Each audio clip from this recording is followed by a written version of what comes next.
As you know, Zorajuro has been released in the game and he has a unique mechanic that allows him to challenge an opponent to a duel when his health percentage is low. However, there is a condition. The opponent's character must also be a swordsman, otherwise the duel cannot be activated.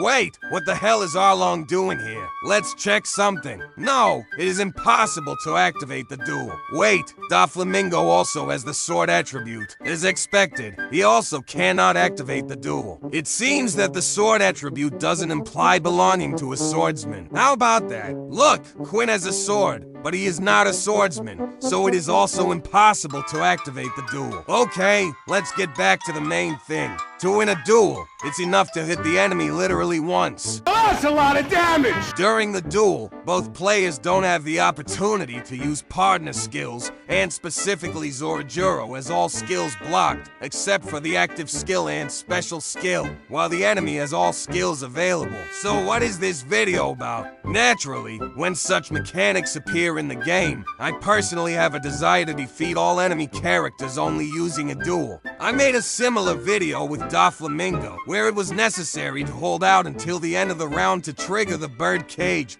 which instantly kills the enemy. Overall, the task is clear and it seems pretty simple. I need the enemy to deal me enough damage so that I can activate the duel, and then just defeat him. But I wouldn't be me if I didn't want to troll the enemy even more. I came up with a really dirty idea. Since we can't use partner skills during the duel, what if I use it right before activating the duel? And it really works. Wow! Now it remains to choose the most suitable partner skill, which will leave the enemy minimum chances to avoid it after activating the duel. It is important to note that after activating the duel, both characters are sent to the starting points where they began the match. For example, if I use Ryma, then his projectile will fly to where the enemy was at the time of activating the duel. It turns out that the most ideal option would be a partner skill that has automatic targeting of the enemy, and even better, which also has an unlimited range. For example, Rob in the World, Moria. As you can see, both of them work.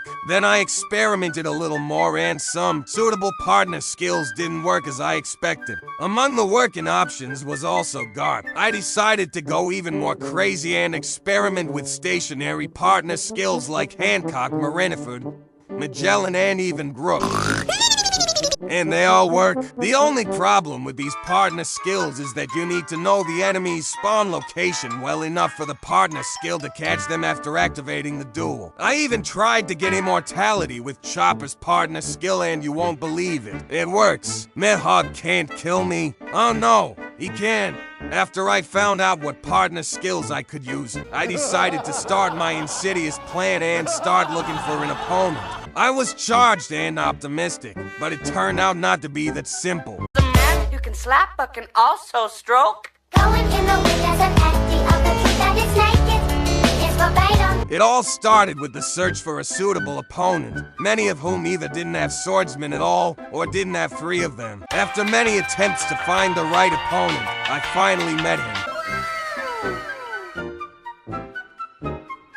And he just left the match. Through pain, I continued to search for an opponent, and in the end I managed to find an opponent who was ready to become part of my plan. Wait.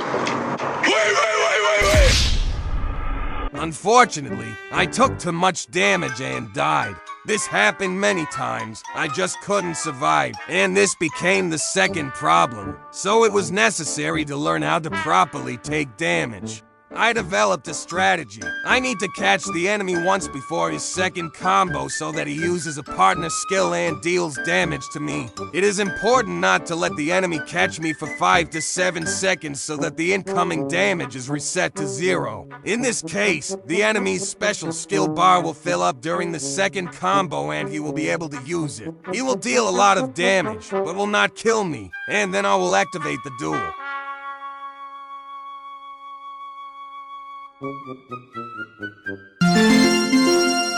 After this small success, a series of failures followed me.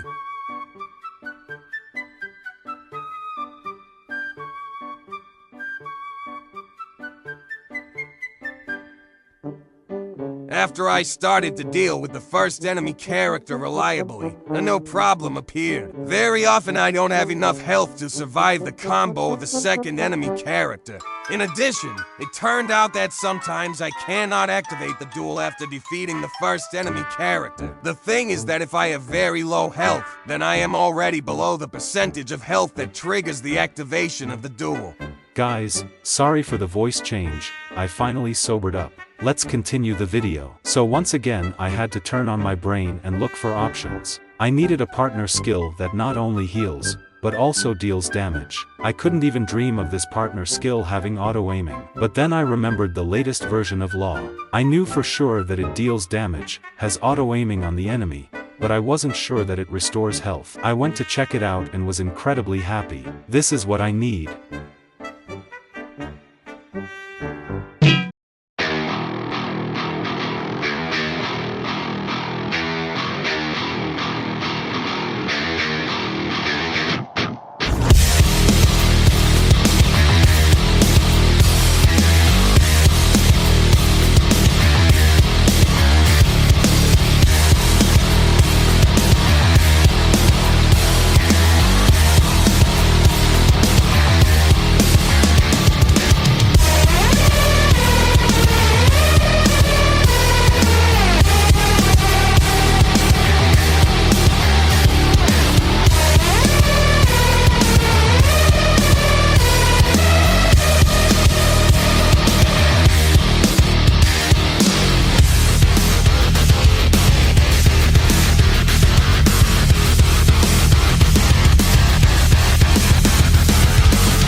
Despite the fact that it turned out well, I wasn't satisfied with the result, since the enemy clearly gave up, and I also had to use Law's partner skill to avoid dying. But I realized that activating a duel on the enemy's last character will always be very difficult, so I need one charge of Law's partner skill as a backup. I turned on my brain again and came up with a brilliant idea that might work. Since partner skills and their projectiles don't disappear after activating the duel, what if I use an active skill and then activate the duel? It actually works. But it's not that easy to do because you have to go to the other end of the arena and aim the slashes right at where the enemy spawns. But we are here to do the impossible, so please get ready. This is what we were aiming for, not to give the enemy the slightest chance to win the duel. Let's watch.